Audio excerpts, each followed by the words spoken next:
Welcome and thank you for being a part of our third session within our financial literacy series.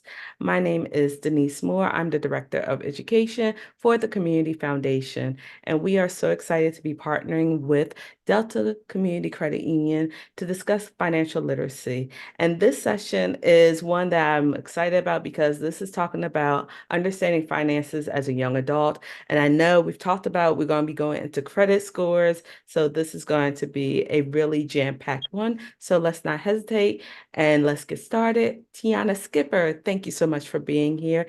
Please go ahead, introduce yourself, and we can begin. All right, thank you so much, Denise. And again, thank you all so much for having me for our third and final session in regards to the finances for young adults. Today's session definitely kind of pulls everything together. As you all know, we started out with budgeting, and then we kind of went into the way we spend money and why do we spend the way that we do in the psychology of spending. So the finances for young adults kind of wraps everything all in one and pulls everything together. For you all just joining us, again, my name is Tionna Skipper. I am a community development representative here at Delta Community Credit Union. I've been with the credit union going on 5 years, and in this role for about three. So very passionate about sharing trusted advice with you all and trusted knowledge, things I've seen working at the credit union, things I've experienced myself as a young adult when it comes to finances, right? So I'm so excited to get started today. As Denise said, we're going to cover a lot of different topics, but it should be fine. If you have any questions, feel free to drop it in the chat at any time. I can answer questions as we go. So if anything seems too confusing, just definitely go ahead and drop it in the chat. Okay. Now to get started, when we're thinking about the finances for young adults, you know, I think for us, we're in a very specific space, right? We are always considering what are our financial skills? What do we need to do, right? We're thinking about how do we invest, thinking about where do we put our money. We're thinking about should I do crypto? Should I just do savings accounts? What type of accounts should I use for my savings goals? We're just wondering how do we manage debt in regards to student loans and credit card debt, right? We're also just kind of considering how to maintain a good credit score, and all of these other options. So excited to be here today to make sure that everybody is able to gain some really good financial skills. Sorry, move my chat over. All right. So, as you can see here, we're starting off talking about our generation definitely face unique financial challenges. And we're looking to utilize essential money skills to really help us become financially self sufficient. And like most of us, we always say we like to be financially free. That is our goal. We don't want to owe nobody any money. We want to be able to move the way we want in regards to vacations, buying luxury items, or just whatever items that we need and not be stressed or worried about it. So when it comes to that, our three main things is one, establishing a spending and savings plan, two, managing our debt and credit, and then, of course, relying on ourselves for retirement. What does retirement look like for us? So, get started, we're going to go ahead and get into essential skill number one, which takes us back to the beginning where we started this Connect series with the basics of budgeting. What is our plan for spending and saving, right? So, I'm here now, I'm asking you guys since that workshop, which has now been what, 2 weeks ago, 2 to 3, I feel like time is flying by. Have you been able to establish your budget? Have you been able to go ahead and write down um, all of your expenses and incomes to understand how your cash is flowing, right? Because remember, our budget, our spending plan is the foundation for financial stability. That is our foundation for success. So it allows us to make a lot of our decisions easier and set and follow a plan to save for the future. For example, I been recently thinking about going on a bachelorette trip for one of my friends. Her bachelorette trip is a month before her wedding. Her wedding is in DR. our bachelorette trip is in Houston. And, I was looking at the expenses for the Houston trip, and they started to add up and be almost about the same as the trip to the Dominican Republic. So I'm like, hey, maybe I may have to miss the bachelorette trip just based on my budget. It's definitely allowing me to make my decisions a lot easier. And then, of course, it allows us to avoid overspending and relying on debt or relying on credit cards to get by. Now, this will look very familiar to you all as we discussed this already. Our budget, right? Remember, we listed all of our income sources, whether it be parents, whether it be our student refund check, whether it be a paycheck, our side hustles, DoorDash, Instacart. We went through and we listed all of our income sources first. Then we determined where our money goes. We went through our expense categories. There was utilities, there was savings. That's an expense because we always want to pay ourselves first, right? Then there was, of course, anything else, personal care, self-care, car, gas, groceries, eating out. We went through and listed all of those things. And as you can even see here, you may have listed whether it was a need or a want, right? And then, of course, we balance our income and expenses. So we remember if our income is greater than our expenses, then okay, we can maybe save a little bit more or pay off some debt even. But if our income is less than our expenses, then we may have to consider either where can we cut? Where can some changes be made? Or if we've done all the cutting that we can, what's next is how do we increase our income, right? So that is what we're looking for right here. Okay. So making a budget taps into a powerful aspect of human nature that we all know. We're writing down our goals. We're making sure they're more likely to happen because 64% of millennials feel comfortable developing their own budgets, right? We're a little bit like, okay, let's go ahead and get into this. We're more comfortable establishing what our personal budget is. And so that's some things we are definitely considering. And as a result of the pandemic, more people are interested in saving more money from their paychecks because anything can happen at any point. That is what the pandemic taught us. So, of course, last but not least, we always remember to manage that system and communicate a new spending plan if needed. If there are some life changes or if anything occurs, we have to make sure that, hey, maybe there's something we need to do, right? Great.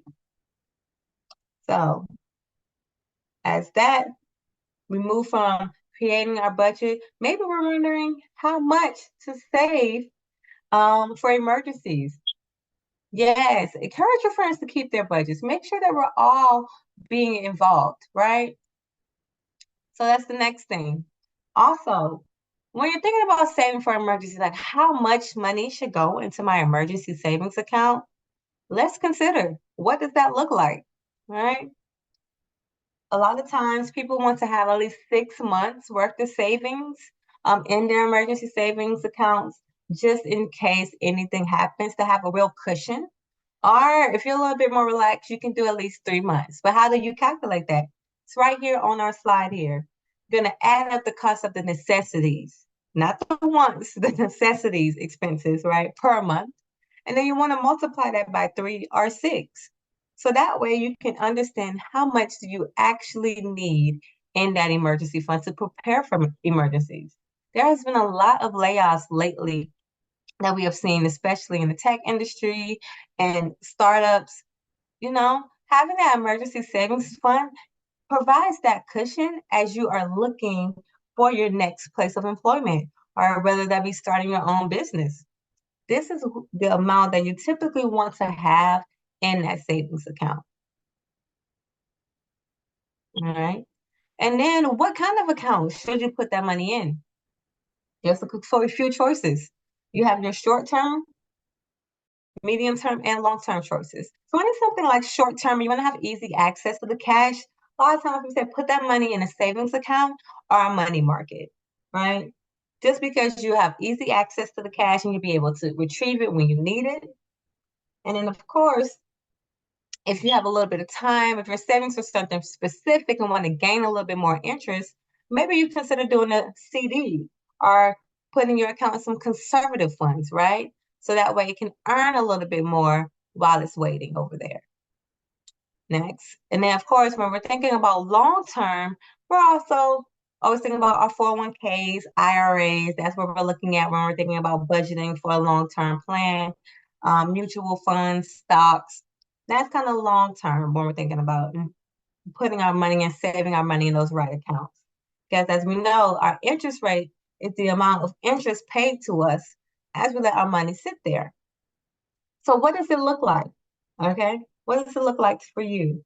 And that so make sure you consider what kind of account you should put those funds in and which account may benefit you the most. Sometimes people look for high yield savings accounts so that way they can still have easy access to their cash, but they are also earning a little bit more money. Always take your time to kind of research which accounts make sense for you. All right. So that essential skill number one is checked. We're good there, right? Now we're moving on to managing our debt and credit. What does that look like? All right. Because you always think when you hear the word debt, you always wonder, is it good? Is it bad? Well, I would say it kind of balances out in the middle. Because good debt is that debt that maybe you purchased a home or a car, right? You went into debt to buy that item, but that item has value, right? It holds value or can generate income, okay? So that's what we call good debt. It has a low interest rate compared to other loans, so home loans. And even sometimes a student loan can be good debt if you only use what you needed, right? Because that student loan is supposed to help you, get a better job or earn earn a higher stream of income, right? So that way you can make more money, right? But you always have to make sure you're not just getting all of those loans when you don't need them. That is where we kind of student led kind of goes into the bad debt side because we access more than we need, right? But if it's something that is supposed to invest in our future or something that is giving us value, it could be good debt, right? Even a business loan when you're trying to start your own business, right? You go into debt with that loan, but you're able to establish your business, get it started, get it running. And once it starts making it on income, you're able to pay that off, right? You have this new business that you're able to start and now it's profitable. All right. So that is what good debt looks like. But then, of course, there's bad debt that goes along with that. And these are items that are used that has no value, doesn't produce any income, right? And they typically have higher interest rates. So your credit cards, payday loans, or title loans, when you're trying to get a quick loan to cover a purchase or something you can't afford, that could be bad debt because it's definitely can harm you in the long run because you're paying higher interest rates, which means more money is going towards that loan, right? So always consider that when you're thinking about that. That doesn't always mean bad. It definitely can be good sometimes. And that's how you kind of got to look at it. So when you're trying to manage it, you know how to. So when it comes to our credit cards, right?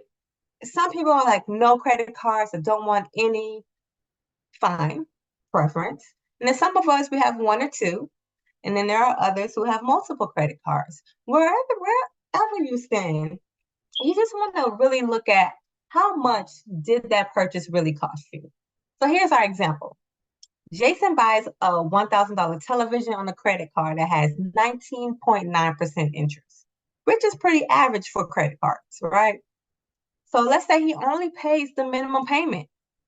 So it was $1,000. His credit card says, okay, your minimum payment is $100 or 50, whatever it may be. If he's only paying those monthly minimum payments, it will take him 5 years to pay off that $1,000 television. And now that television is now costing him an extra $1,400. That is what it means to carry a credit card balance. And that's why you hear so many people tell you to pay your balance off in full, right? because you have to pay more than just the minimum because you're overall paying more for that item if you would have just paid cash for it that day. It's easy to receive $1,000, right? It's easy to borrow it. But sometimes it's definitely a lot harder to pay it back, especially if you cannot be mindful of what you have and paying it back in a timely manner. Okay. So that's why credit cards can be slightly dangerous because of that interest rate, right? Interest rates goes into two categories. There's the interest rate for savings, which is like a reward for savings, and then interest rates also the cost of borrowing. So that is how you have to take a look at it when it comes to your credit cards. When you're paying interest, it's definitely making sure that that one item is now costing you a lot more. Now, here's a quick little um, try I always like to take a look at because these are the average loan balances by generations, right? I fall in the millennial generation, whoop, whoop. And then, of course, there's the Gen Z generation right after. But you can take a look at that. Look at those average loans, credit cards. Millennials, we're pretty high when it comes to our credit card debt or even our car loan debt. And then take a look at the student loan debt, right? It's definitely high on average, even our mortgage balance, right? So, and I think that comes into play with us not being able to pay off our balances on time, especially credit cards, or even defaulting on auto loans. Because sometimes we're liking to keep up with the Joneses. Remember that? And so we're getting a car we cannot afford, right? Which allows us to be in more debt. So things to consider when you're looking at what you're paying, what you're buying, because you got to be intentional about repaying debt, right? First, stop taking on new debt. Once one credit card maxed out, that does not mean go grab another one. That is not the answer. And then you need to definitely look at how much from your budget can be put towards debt repayment. Once you have established that savings account and you have that cushion, how much can you put towards debt repayment afterwards? Okay. Then gather them all up. Make sure you have a clear view of what you owe, who you owe, and the amount of time it may take you to pay back that debt. All right. And after you gather them all, you need to prioritize each one in the order they will be paid off. You hear about these two different methods, right? There's the snowball method, there's the avalanche method. What's the difference between the two? Well, the method means you're starting off small. So maybe you're starting off with your smallest debt, right? One that is maybe only $500. And then once you conquer that one, then you go to the $1,000 one. Then you go to 1,500. And the snowball just keeps rolling, right? And building up as you're tackling that debt, right? Or the avalanche method, which means you're starting off with the biggest one. And then you're going down. And that even comes into play when you're even looking at the interest rate. Maybe you're starting off at the highest interest rate and then moving towards the one that has the lowest because you know that credit card or loan is costing you the most money. So those are all things to consider when you're being intentional about repaying your debt. And then of course, look for ways to lower your interest rates or refinance. Someone said, should you focus on the higher interest rate first? That depends on the method that you use. So if you decide to go with the avalanche method and start with your higher interest rate because it's costing you more money, it may be overwhelming to look at that big amount, right? But then sometimes your highest interest rates may be on the debt that you owe that's a little bit smaller. And so it kind of just depends. When you line them all up and you take a clear view at them, if you do, how much would this be in 5 years? Which debt is costing you more money? That's why I would kind of take a look at it. Because if your highest interest rate is on a $500 balance, but you have a $3,000 balance over here with a lower interest rate, it may be that you want to consider tackling that $3,000 balance first because it overall is costing you more money over time. So you really have to take a look at each one. Like I said, the best thing to do is write them all down, okay? You want to write down who you owe first. Then you want to write down how much you owe. Even write down when is your monthly payment, okay? And then set a goal for when you want to pay. Write down the interest rate for each one and take a look to see which loan balance or credit card balance would be most beneficial for you to pay off first. I know I did that when I started to look at my student loans. And although I didn't have many, I had, I think, maybe 13,000 overall, because most of my schooling was paid for through scholarships and grants. So I was good there. So I only got student loans to help cover some outside expenses, like living expenses over the 4 years in college. So looking at those, I looked at which loan had the highest interest rate. Was it the one six, what is it, the 6.8% or 3.4%? And then I also looked at the balance. So although this loan was 1,200 and had a 6.4%, the 2001 had a 3.4% interest rate. So overall, it actually was costing me more money. So you really have to really take a look at your debt balances and kind of figure out, like, hey, how do I want to tackle this? The avalanche method may be overwhelming. So you may start with the snowball method, and it makes you feel good as you see that snowball builds up over time. And then you can always look for ways to lower interest rates or refinance the loan. Can you consolidate your loans to maybe get one fixed rate that's a little bit easier to afford? You really just have to take time and consider those things before making those decisions. But there are options that you can do, and you can reach out to your financial institutions to ask about lowering your interest rate and how you can do so. So, I know Denise has been rating on this part. It's about building your credit score. When you're taking a look at a credit score, you know the range is from 300 to 850, right? So you ever wonder, like, what is it that really lenders and Experian, Equifax, TransUnion are doing to create this credit score? What are they looking at? Well, majority of the time, it's your payment history. Have you been paying on time? Okay. Pay your bills on time. They said there's a reason for that because it literally accounts for 35% of your credit score. Then the next is your credit utilization, or how much do you owe?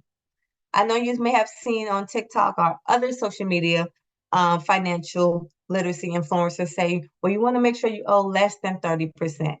Well, that is on average what a lot of people look for is out of the credit limits that you have available to you, do you owe 30% or less, right?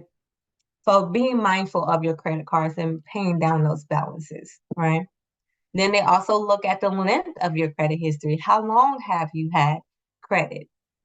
This comes into play a lot of times when you see parents make some of their kids authorized users. It's just because it establishes their credit history at an early age. So by the time they turn 18 and they go off to get their own credit card, they may have 5 years or 10 years of credit history because they were listed as an authorized user on their parents. Or if you are just getting your first credit card and you're on your own, starting off with that secured card and keeping it for the entire time is a good idea. I had a secured card when I was in college. Um, with SunTrust was the name at the time, which is now Truist. And I still have that card, right? Because it counts towards my credit history. Okay. And then there's a credit mix. And the credit mix is just a healthy mix of different loans and credit cards you have. So if you have a car loan or if you had a credit card, that's kind of like a credit mix, right? Or if you bought a house and you have a car loan, if you ever did a personal loan, and those are all different things that account towards the credit mix, right? And I can go in definite detail about that, but that can be its own session in itself. But it just shows like revolving loans are your credit cards, things that revolve over time. And then installment loans are more of those fixed loans like personal loans, student loans, mortgage loans, and auto loans. So they like to see a mix of that on your credit report. And then, of course, new credit. How much new credit are you trying to acquire? That also plays a factor into your credit score. So just remember, you want to have a healthy mix. And now with Experian Boost and FICO Ultra, when you're trying to build good credit, you can include rent and utilities or even your phone bills and making that payment on time. Because remember, payment history does account for 35%. That can allow you to boost your credit score. Right. So I always suggest if you can't do Experian Boost, do so. It definitely allows you, if you're not able to have multiple credit cards or have a car loan and a credit card as a credit mix, they're going to take those bills that you're already paying regularly and add it up to help the algorithm for your credit score. All right. And you always want to make sure you check your credit report and make sure it's accurate. Dispute any errors, whether it be an address, whether it be um, your name might be spelled wrong. You want to dispute all of those errors, right? So definitely consider that as well. I always try to check my credit report at least twice a year.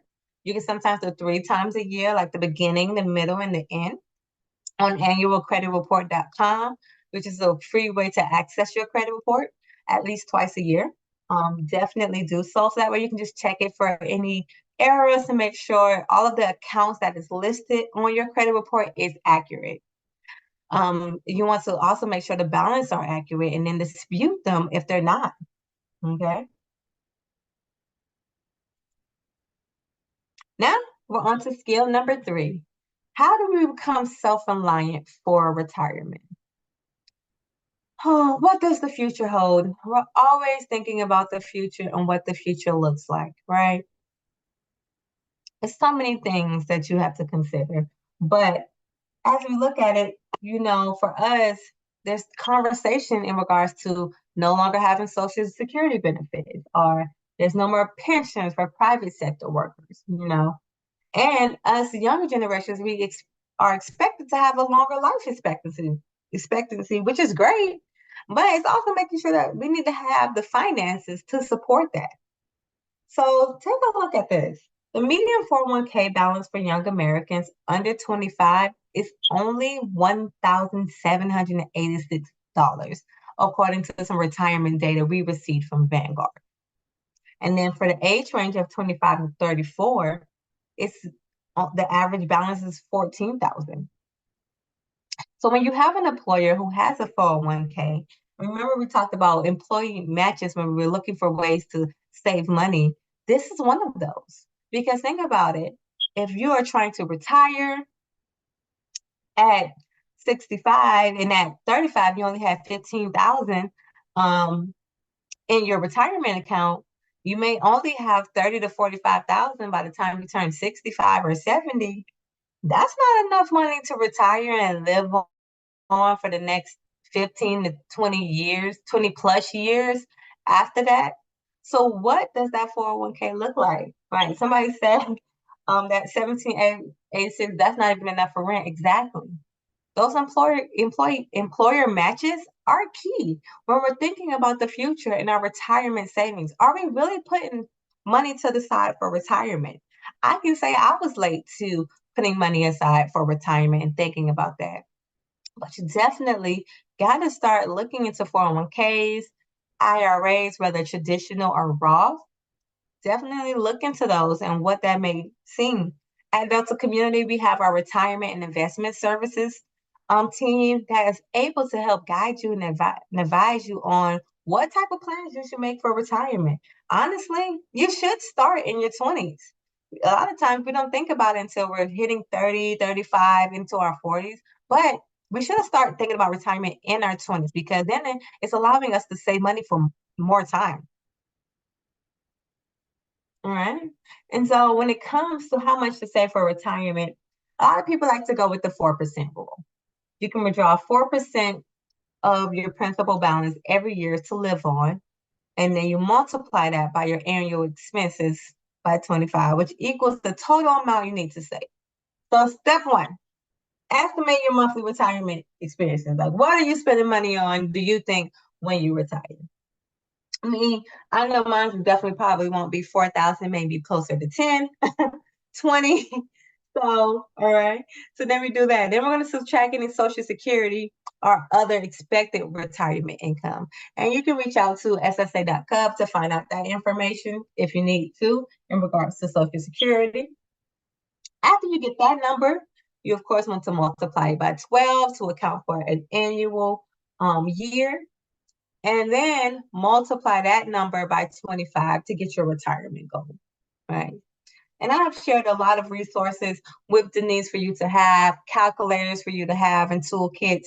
That way you can really try to kind of project what your retirement income may look like. But if you're not too familiar, just definitely go ahead and just start. Just start putting the money to the side for retirement in a 401k or IRA. And this is why we say start saving early. Of course, if you want to, reach a million by age 65, what does that look like? If you're receiving a 7% return, if you started at age 20, you should have been contributing $295 a month. And I know right now we definitely probably are not doing it. I know I wasn't. And then at age 30, 580, especially if you don't have a 401k, what does that look like? Definitely not thinking about putting $600 aside for retirement unless it's coming out of my check automatically through my employer, right? So this is just something to consider. And again, there's a calculator and toolkit that has been shared with Denise that you'll be able to use in regards to how much should be in your 401k and what does that look like. Well, of course, this is a hypothetical example and does not represent any specific situation. So your results will vary. But at the end of the day, what we're really trying to lean on here is you start saving early. Okay. So where do you start saving early? Again, that 401k retirement plan, IRAs, traditional Roth IRAs. Traditional IRAs are typically pre-tax money, Roth IRAs are post-tax. But always remember that, with retirement and investment, whether it be in 401ks that invest in mutual funds and stocks and bonds, that money is not NCUA or FDIC insured. And there may be certain tax benefits that come into play. So consult with a certified financial planning professional. Although I am a certified financial counselor, I am not certified in financial wealth management. So feel free to reach out again to our retirement investment services or any free resources that you may have available to you when it comes to a certified financial planner. I would have never thought I need to start reaching out to a financial planner at this age, but you should, especially if you've been able to land a nice full-time entry-level job. Take a look at that. How much money is going into your 401k? If you want to retire early, how much money do you need to set aside to retire early? Okay. I know the future can be scary, but if we are prepared for it, if we are putting that money to the side and really taking a look at our investment opportunities when it comes to retirement, we're going to be okay. All right.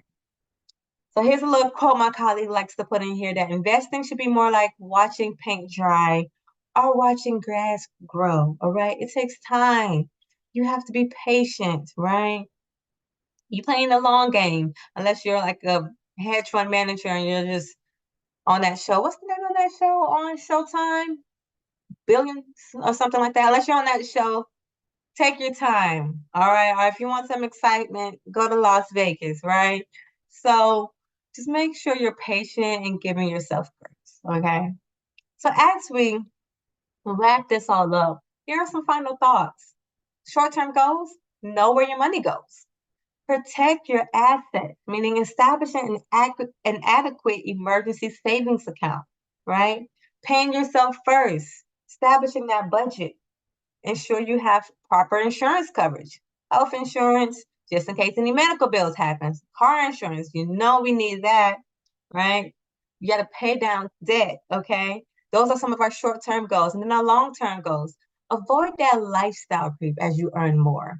So now that you're making more money, you feel like your lifestyle needs to be more luxurious. Does it really? And who is that for? There's nothing wrong with buying a nice thing here or there. I am a sucker for a nice purse.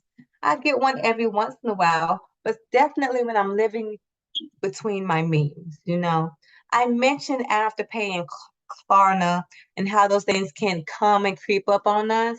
That is one of those ways when we're trying to buy all this luxury stuff and we can't afford it because we're trying to keep up just because we earn just a little bit more money. Well, if we're earning just a little bit more money, or we start earning more money, are we saving more before we start spending more? Great question to ask yourself. All right. Remember to determine your retirement goals. And of course, continue your education if you choose to, because time is on your side. As I mentioned in all of my previous financial literacy workshops, Delta Community Partners with Balance. This is a free financial counseling service for you all in regards to any questions you may have, whether it be about student loans and home buying, budgeting and money management. They have a whole lot full of calculators, toolkits, and articles. Again, I use Balance when I was buying my home so I can see what lenders were looking for, what was known in the industry in regards to how much I should save for my down payment. Balance was a great resource for me. And so I can really attest to the fact that if you are interested in using Balance to find out more information, of course, feel free to do so. And then you always know you can join us at Delta Community Credit Union by scanning the QR code. Or if you're interested in more workshops just like this one, you can visit our financial education center, where we have a whole list of the workshops that we're doing virtually each month. Each month typically has a theme. So whether it be home buying or car buying, cybersecurity, retirement, you'll be able to see that on our website. And then, of course, feel free to reach out to me if you have any questions. Denise has my information. I am always here to make sure I can point you or direct you into the right direction in regards to anything specific you may have going on. And again, I thank you all so much for joining us for this opportunity to be partnered with the Community Foundation and to do this Connect series with you all. It's been a fun 3 weeks going through this. I hope you all now start budgeting, start taking a look at your credit score, start thinking about the ways you are spending money and why you're spending the way that you do, so that way you all can be financially free and have that foundation for financial success. Again, my name is Tionna Skipper, and I thank you all so much for having me and joining me today. Thank you so much, Tionna. This has been absolutely amazing. I've really appreciated all of this information. Those that are watching, do not worry. You will be getting an email from us with all of those resources, links, as well as additional videos for you to watch so that you're able to become more financially literate, as well as be able to reach out to Delta Community Credit Union. Thank y'all so much, and you have a wonderful day. Bye, y'all.